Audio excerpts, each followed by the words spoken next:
की जय, बोले राम साहब पीर की।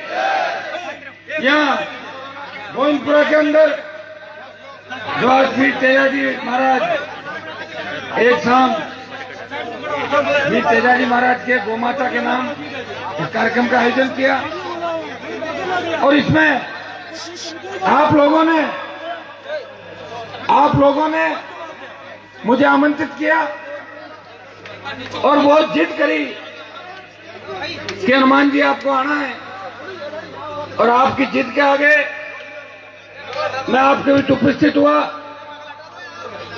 जब विधानसभा के चुनाव थे 2018 के अंदर, तभी तहसील विधानसभा क्षेत्र के अंदर जबरदस्त जन समर्थन 36 कौम के मेरे भाइयों ने, नौजवानों ने दिया था और भीलवाड़ा अजमेर इस इलाके से, चाहे मैं विश्वविद्यालय के अंदर राजनीति करता था या पिछले 15-20 साल से सड़क से लेकर विधानसभा तक का जो मेरा सफर है, चाहे लोकसभा तक का सफर है, हमेशा भीलवाड़ा अजमेर और मेवाड़ के किसान के बेटों ने, किसानों ने मेरा साथ दिया और मैं आपको विश्वास दिलाता हूं, जिस तरह वीर तेजाजी महाराज ने सच्चाई के खातिर अपने वचन निभाते हुए गौ माता की रक्षा के लिए अपने प्राण न्यौछावर कर दिए, उसी तरह हनुमान बेनीवाल इस राजस्थान के जवान और किसानों को उसका हक और अधिकार दिलाने के लिए वचनबद्ध है। और मैं विश्वास दिलाता हूं कि 2023 के अंदर ऐसा परिवर्तन राजस्थान के अंदर होगा जैसा लोगों ने सोचा भी नहीं होगा। भाइयों, ये कोई राजनीतिक मंच नहीं है, लेकिन वीर तेजाजी महाराज के कार्यक्रम के अंदर मैं आऊं और अगर राजनीति की छोटी मोटी बात नहीं करूं तो फिर आपको भी मजा नहीं आएगा। 400 किलोमीटर दूर से हनुमान जी आए हैं, वैसे करेंगे। जैसे अभी पंचायत राज के जो चुनाव थे, जोधपुर, जयपुर, भरतपुर, दौसा, इन इलाकों में चुनाव थे। 2-3 जिलों के अंदर तो मैं जा पाया, हर जगह नहीं जा पाया, लेकिन जितना जोश मारवाड़ के अंदर है, मुझे लग रहा है कि भीलवाड़ा, मेवाड़, अजमेर में भी जोश के अंदर कोई कमी नहीं। और ये मैंने जोश 2018 के अंदर देखा था जब मैं एक मीटिंग करने आसिम के अंदर आया था सवाई भोज महाराज के मंदिर में, और आपने 40 से 45 हजार वोट राष्ट्रीय लोकतांत्रिक पार्टी की बोतल के चिन्ह पे डाल दिए थे। और इसी तरह कपासन के अंदर भी एक मीटिंग मैंने करी थी। हेलीकॉप्टर उस समय की सरकार ने मेरा उतरने नहीं दिया, ऊपर से गया था कपासन के, दूसरे दिन में लेके आया। फिर भी आपने 30 से 35 हजार वोट हनुमान बेनीवाल पे भरोसा करके कपासन के अंदर भी डाले थे। मैं आपके बीच नया नहीं हूं और भाइयों विश्वास दिलाता हूं कि मैं सत्ता प्राप्ति के लिए लड़ाई नहीं लड़ रहा हूं। मैंने हुंकार भरी थी, हमारे जैसे जबर सिंह जी बीजेपी से विधायक हैं, एक जमाने के अंदर मैं भी इसी पार्टी से विधायक हुआ करता था।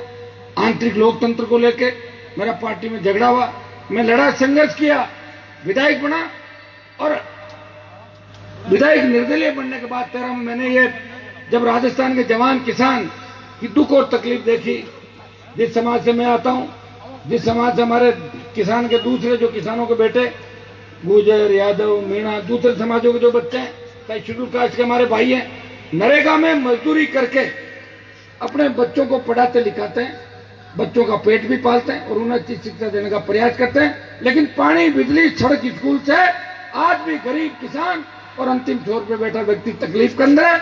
उनको न तो कोई सड़क है, न स्कूल है, न पानी है, न बिजली है। भाइयों, जब आपकी दुख और तकलीफ देखी, जब मैंने देखा कि आजादी के 70 साल बाद किसान कर्जे के बोझ के तले आत्महत्या कर रहा है, किसान का बेटा बेरोजगार से तंग आके फांसी के फंदे को चूम रहा है, यह अपराध की दुनिया के अंदर जा रहा है। इसलिए हनुमान बेनीवाल ने कहा, हुंकार भर के इस राजस्थान को बदलूंगा, मेरे भाइयों को उनका अधिकार दिलाऊंगा।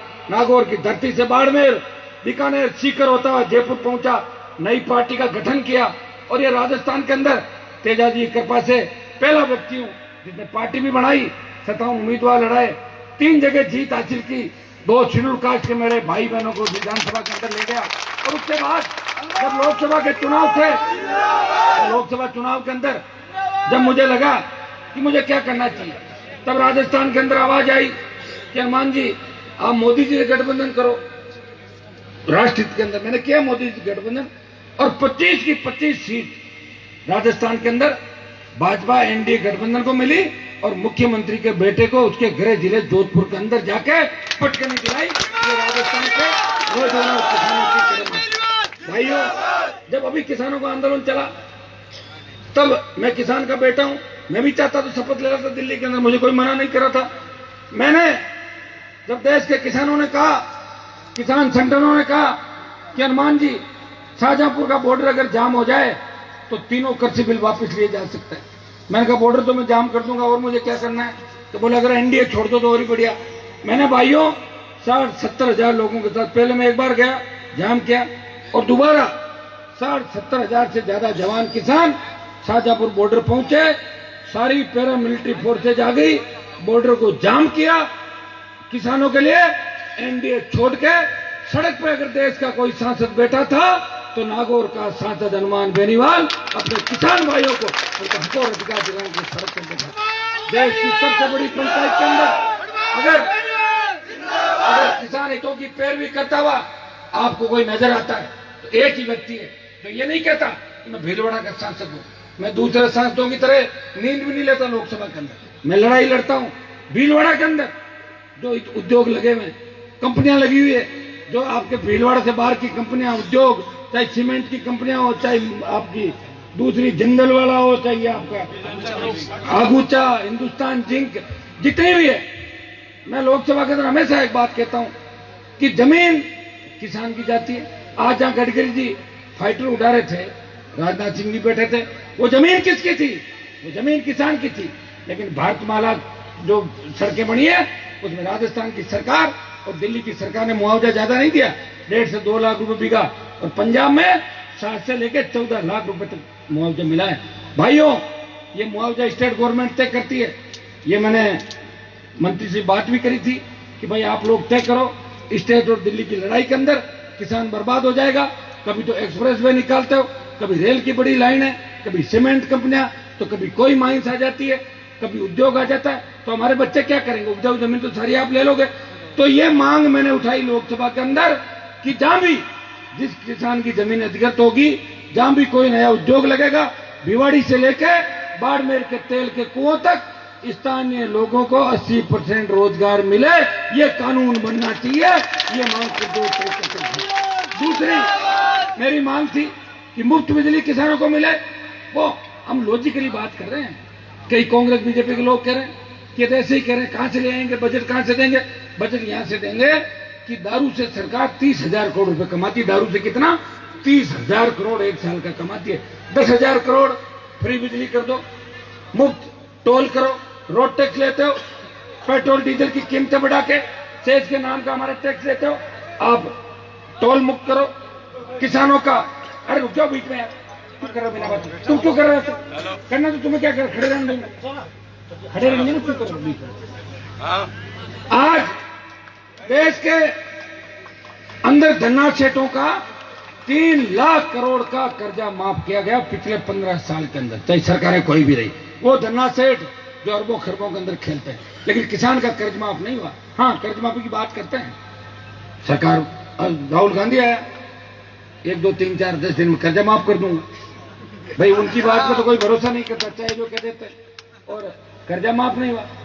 भाजपा की सरकार भी थी, वसुंधरा जी का कर्जा माफ करूंगी, लेकिन कौन सा कर्जा? मैं उस कर्जे की बात कर रहा हूं जो कोऑपरेटिव, भूमि विकास, दूसरी जो बैंक हैं, इनके अलावा केसीसी कार्ड जो है उसमें 20, 30, 40, 50 बीघा जमीन तक का जो सीमांत और लघु सीमांत किसान है, उसकी संपूर्ण कर्जा माफी राजस्थान के अंदर करें। वो 1 लाख करोड़ का कर्जा है, और 1 लाख करोड़ का कर्जा माफ कर सकते हैं, कोई बड़ी बात नहीं। भाइयों, 4 लाख खाली पद पड़े, हमने कहा भरो इन पदों को, बेरोजगारी भत्ता दिलाओ मेरे छोटे भाइयों को। जब मैंने ललकार भरी तो पार्टियों को बेरोजगारी भत्ता याद आया, किसी ने कहा 3500 देंगे, किसी ने कहा 5000, लेकिन अभी तो बेरोजगारी भत्ता नहीं मिल रहा राजस्थान के अंदर। कहां मिल रहा है और कौन आपकी पैरोकारी कर रहा है? मैं आपको विश्वास दिलाता कि कोरोना के खात्मे के बाद अभी आप बहुत जिद करते हो, अभी सरकार की गाइडलाइन भी है कि कम से कम लोग इकट्ठा हो, है कि नहीं है? मानते नहीं हो आप लोग, डीजे लेकर रवाना हो जाते हो, लोगों के स्वास्थ्य का ध्यान रखना पड़ेगा। अब आप नहीं मानते, मुझे भी खींचते हो, और बीमार खुद भी होकर मुझे भी ले पड़ोगे, ये मुझे ऐसा लग रहा है। मतलब एक मैं आपको आज से एक निवेदन करूंगा कि जब तक हमारा ये कोरोना पूरी तरीके से खत्म नहीं हो जाए देश के अंदर, प्रदेश के अंदर, जब तक प्रत्येक व्यक्ति के वैक्सीनेशन नहीं हो जाए एमएलए साहब, बच्चों तक के 12 साल के, तब तक एक काम करो कि बड़े कार्यक्रम कम से कम करो राजस्थान में। अगर अपने को बचना है, जिंदा रहेंगे फिर इकट्ठे हो लेंगे, और अगर नहीं रहे तो फिर क्या काम के बताओ, एक शाम हो जाएगी हमारी भी साथ साथ। इसलिए इस चीज का आपको ध्यान रखना है। बहुत जिद्दी लोग हो, मुझे लेने के लिए आ गए 50 गाड़ी भर के, आपको चलना ही पड़ेगा, जबकि मेरा मेरे को सिखा गया। अरे मेरा तो नाम ही नहीं था, तुम जबरदस्ती कहते हनुमान जी रख दिया।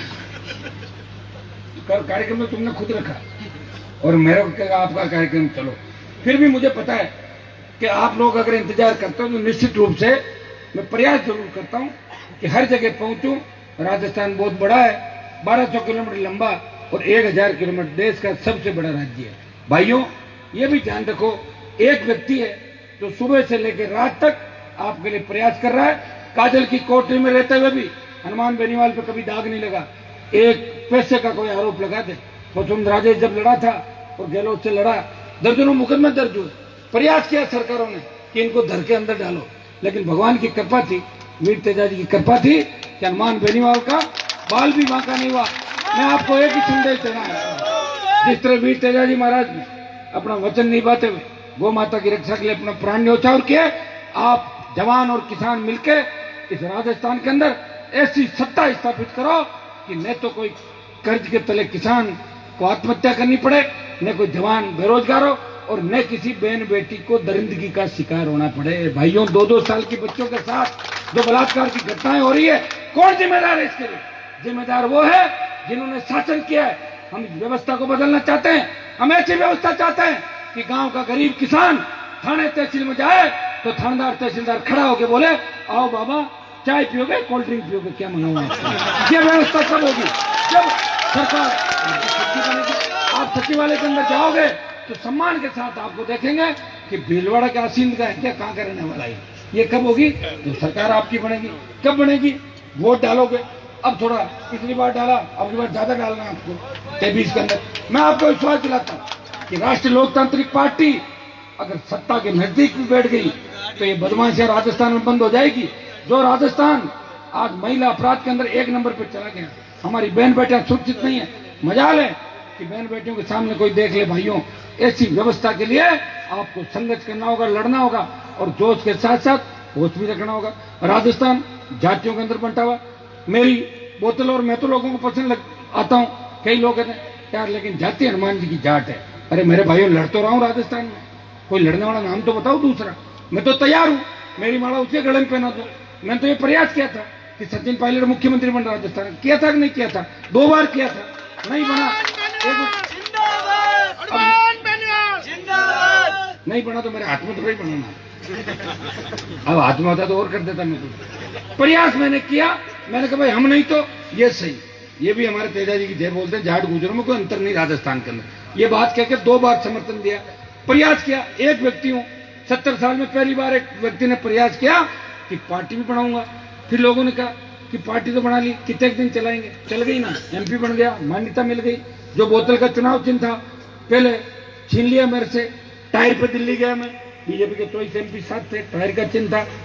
पंचायत चुनाव लड़ाए, पालिका का चुनाव लड़ाए, 5 प्रधान बने, एक नगर पालिका का चेयरमैन बना, और जिला परिषदों के पंचायत समितियों के सैकड़ों सदस्य राजस्थान के अंदर चुन के गांव गांव ढाणी ढाणी के अंदर राष्ट्रीय लोकतांत्रिक पार्टी का झंडा लेके खड़े रहे। मैं आपको विश्वास दिलाता हूं कि हनुमान बेनीवाल धोखा नहीं देगा, आपको सत्ता के अंदर आने का मौका देगा, और ऐसी व्यवस्था बदलेगा राजस्थान के अंदर जो व्यवस्था का इंतजार पूरा देश कर रहा है। आज 25 से 26 राज्यों के अंदर तीसरी ताकत है, क्षेत्रीय पार्टी है। लेकिन दुर्भाग्य है कि राजस्थान के अंदर क्षेत्रीय पार्टी नहीं। इन लोग मजाक उड़ाते हैं दूसरी पार्टियों के लोग, क्या कर लेंगे? 3, 4, 5, 7 आ जाएंगे, 10 आ जाएंगे।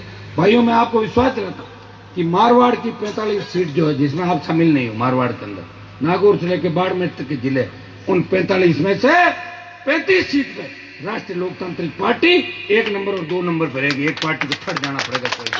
अब आप लोग अजमेर, भीलवाड़ा, चित्तौड़ के अंदर, टोंक के अंदर मजबूत मदद कर दोगे।